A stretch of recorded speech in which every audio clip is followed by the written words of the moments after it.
we can start. This is the speaking test of the International English Language Testing System taking place on the 11th of February. Centre number DDC125 and the candidate is Mehrnoush Hafi.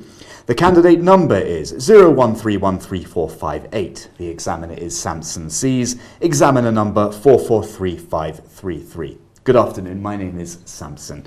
Would you please tell me your full name? Sure, my name is Mehrnoush Hafi. Wonderful. Can I see your identification, please? Yeah, sure. Thank you. You're welcome.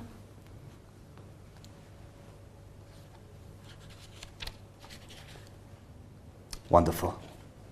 Thank you very much. Okay. In the first part of the exam, I will ask you some personal questions.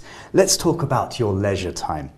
When and how much leisure time do you generally have in the week? Well, actually, I have a quite hectic schedule in the week, and I'm almost working 24/7 from 9 in the morning to ungodly hours at night because I have a full-time job with a very heavy workload which I have to manage. So to answer your question, I can say that I don't really have much free time during the week these days. Right, and who do you generally spend your leisure time with? If I get the chance to have some free time for myself, I prefer to spend it with my family, since on the other occasions or the other days, we don't really have much time. And we are so busy with our grueling schedule, so when we have this opportunity, we have to take it to be together. And if I want to tell you about the activities we do when we're together, I can say that we just sit and watch our favorite drama series in the evenings, which is called This Is Us. And we have some junk food, snacks to enjoy this quality time together. Wonderful. And what are some activities you enjoy in your leisure time? Just go through them briefly. As I mentioned earlier, I have a very, very busy schedule and I don't have much free time for myself. So sometimes I just prefer to sit and relax because I feel exhausted at times. And yeah, I need to get some sleep and free up some time just to maybe be with my family. That's also something else I would like to do in my free time. We can talk with each other about the plans we have for the future, just to, it actually helps me figure out what I want to do about my life, and it motivates me and it encourages me to keep on trying as I am. Yeah, these are the things I normally do in my free time. Wonderful. And what do you like about these activities altogether? I really enjoy spending time with my family, especially my mother and my sister, because it really gives me more energy after I'm done with my work or with my studies, so it really helps me emotionally. And I do need to hang out with my friends on the weekends especially, because we usually go hiking and it is a very good chance to be away from the hectic pace of Tehran. And I can just look at the snow-covered peaks in the mountains and enjoy the fresh air. So these are the things I really love about these activities I do in my free time. Right. Okay, let's move on to talk about animals. Mm-hmm. Do you like animals? It depends on what kind of animal we're talking about, but I can say that I like farm animals because I encounter them from time to time when I go to the countryside to have a walk. And I can say that lambing is an extraordinary time of the year, and I enjoy looking at the lambs suckling up to their mothers. I think it's adorable, and I think that's the reason why I sometimes go to my uncle's farm in the northern part of Iran to just see these animals and enjoy the nature. Right, and what sort of animal would you like to have as a pet? I would say I would like to have a dog as a pet, but to be honest, I used to be afraid of dogs until I saw Coco, which was my student's pet actually. And Coco made a big change in me and made me consider taking a puppy from an animal shelter, which I haven't done yet, but I have plans to. And I would say dogs are good animals as a pet because they're companionable, They can be house trained, and they obey commands, which I love. Oh, that's wonderful. Okay, thank you very much. You're welcome. Right, now in part 2, I will give you a card with a topic, and you will talk about this topic for 2 minutes. You have 1 minute to think about what you're going to say, and you can make some notes to help you if you wish. Okay, Do you understand? Sure. Thank Okay. you. So I want you to describe an interesting animal you have seen. Here's a piece of paper, Thank you. a pencil, and here is your topic. Okay. Okay, so you have 1 minute to make notes. Please go ahead. Thank you.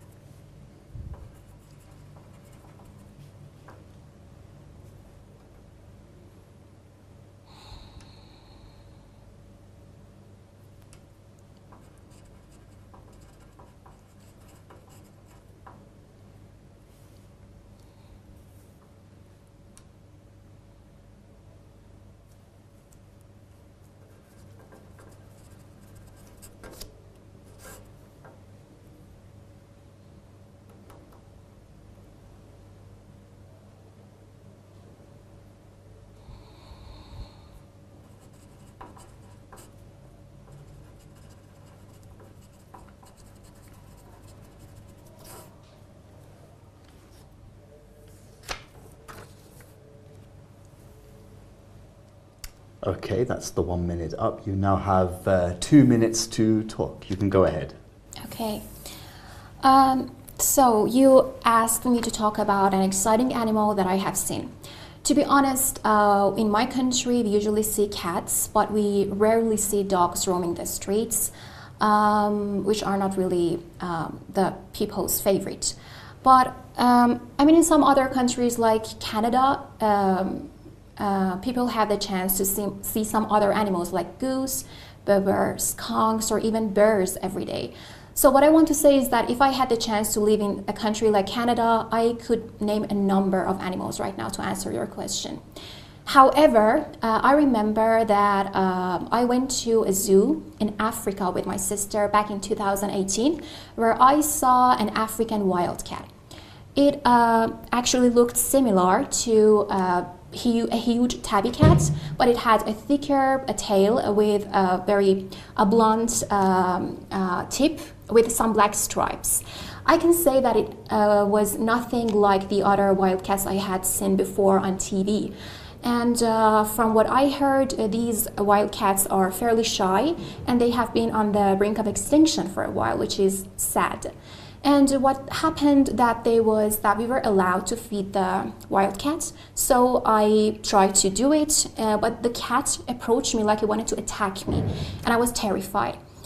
So my sister told me that I should have been more careful because these animals, these wildcats, cannot be tamed under any circumstances. So in my opinion, that was a really interesting animal because it was different. And I had never seen something like that before. So I can say that's the reason I just explained about this animal. It was something extraordinary to me. And to talk more about that, I can say that... Thank you very much. Okay, that's the 2 minutes up. Okay. I can take your papers back Yes, now. sure. Thank you very much. All right, in part 2, you talked about an interesting animal that you saw. Now, in this part, I want to ask you some questions related to this topic. Now, how can animals cause problems for humans? To answer this question, I can say that they can only pose a problem when they pose a threat to our safety or when they hunt the animals that we herd. What I mean is that maybe some kinds of wild animals may bite us, and that can result in some injuries and infections, which in some cases are considered as irreparable harm to our health. And on the other hand, in my opinion, maybe they can cause emotional problems, like when we have a pet and they die due to some reasons, which can contribute to some to a very deep sorrow and sadness. I would say, yeah, that's a problem actually. Right. And what kind of animals do people keep as pets in your country mostly? I don't really have much information to answer that question because I'm not an animal lover and I don't know many people who have pets. But from what I have heard, many Iranians keep some birds like parrots and budgies, I can say. However, they are allowed to fly free within the apartment, but their owners just make sure to keep all the doors and windows closed or they may escape. And on the other hand, in the past few years, Iranians have been showing some interest to take care of some stray puppies, which I consider a really nice job. Wonderful. And do you think animals will still be important in the future? What I predict is that yes, they will absolutely have the same significance in the future or even more, because they are actually essential for maintaining a balanced ecosystem and for the production of livestock, which influences the water, air, or soil. And as I mentioned earlier, due to the reason that many people, not only in Iran, but also in other countries, have been showing an interest to take care of puppies or pets generally, and they have been supporting animal rights. Yes, in the future we can have even more of these animals, or we can bring some of them back with the cloning technology, maybe. And how do you think we can stop animals going extinct, the ones that are critically endangered now, this day and age? I think it's something that both the government and the people have to do. First of all, the government has to take some steps to just take care of some animals or establish some rules to forbid some acts which can harm the animals or their lives. And on the other hand, we have to just improve our own culture, like the culture we have among us, not to harm the animals. Or I'm not just talking about harming the animal. If we just teach ourselves to take care of the animals or just do nothing to them, that would also work. We don't need to just do something to improve the situation, you know. Thank you very much. Okay, that's the end of the test.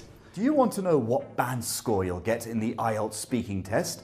Perhaps you want to improve your performance and prepare yourself for the real test. Then why not book an online mock test with us that will last for 25 minutes.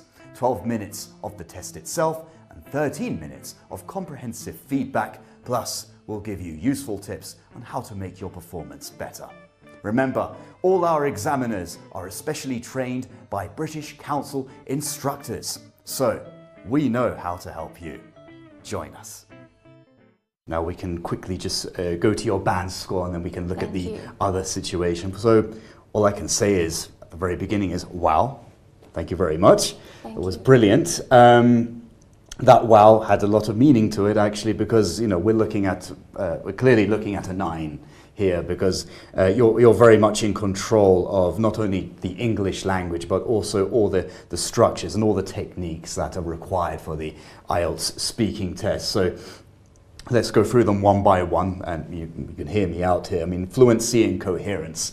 We'll look at that first. I mean, your linking words, they were wonderful. They were all in the correct spots as we were looking at. Answering, the way you were answering the questions, referring to the questions, even that you didn't know what the questions were. You made some reference towards the question. You gave the answer, and then you went on to your off-topic, particularly with the discussion side of things, which is absolutely fine. As long as there's a reference towards the actual answer, then you're good to go, basically. Then you'll get your marks for the speed and also connecting your ideas together, which was also fantastic. You had your ideas, you had your sub-ideas. I would say you had a very great speed of the way you were talking. Normally we would tell candidates to speak a little bit slower, but in your case, obviously you had no problem with being able to produce your idea and keep your idea going. So speed didn't get in the way of anything, as we could clearly see there. And your intonation, it sounded very natural. Again, adding to all this fluency and coherence business, just having a general conversation and being able to express the language the best you can. And then, okay, let's look at vocabulary now. You had a wide range of vocabulary. I could see you could just easily paraphrase any word and have the same meaning and use different words just to connect all those different vocabulary together. And it was a wide range, and you used them all in the correct places, depending on the topic and depending on the question that was asked. So again, I didn't really see any difficulty or any struggle with your vocabulary. Wonderful stuff. Okay, now to grammar and accuracy. Again, grammar, I didn't even see you have any grammatical errors at all, actually, to be honest with you. That's wonderful. It would be great if everyone could do that. Structure, again, I mean, your simple sentences, no problem at all. Complex structures, you didn't have any problem with that, and you didn't even stutter. Okay, there were a few ums here and there, maybe just very tiny bit, and that would happen with any native speaker, any English speaker being asked a question they didn't know about. So there will always be pauses. In fact, pauses are good in the IELTS speaking test. That gives you, a few seconds to pull yourself together and, give out your answer. So great grammar and accuracy, it was wonderful. Pronunciation, again, with the simple pronunciations and complex, harder words to pronounce, I think you were spot on and you were very clear, and I don't think you would have any problem at all with that. So, we're clearly looking at a 9 here. This is a typical 9 in the IELTS speaking test. I mean, are there any questions you'd like to ask me regarding the whole situation? I was a bit confused with part 2 because the question that I was asked, I didn't really have much to say about it. But what I did was going off the topic for the first minute. I guess it took me 1 minute to talk about some other things, my own experience, and then I just came back to the main topic. So is that a problem? No, it's not a problem at all. In fact, we encourage candidates to do that. And I was going to make a reference to that, actually. You spoke for, the full 2 minutes, and I even stopped you in the middle. That's what the examiner does. They stop the candidates when the 2 minutes is up, that's fine.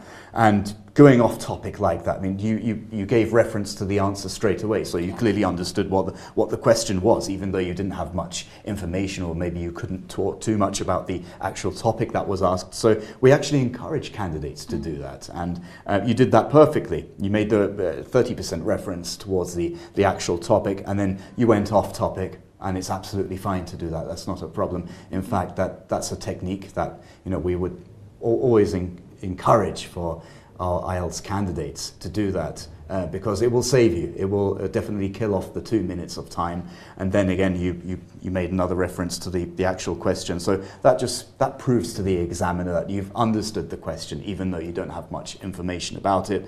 And you're there to talk, and it was all fluent. And I didn't have any problem, with the telling. It's more like telling a story. The 2 minutes of. Yeah, actually, going to Africa didn't really happen to me.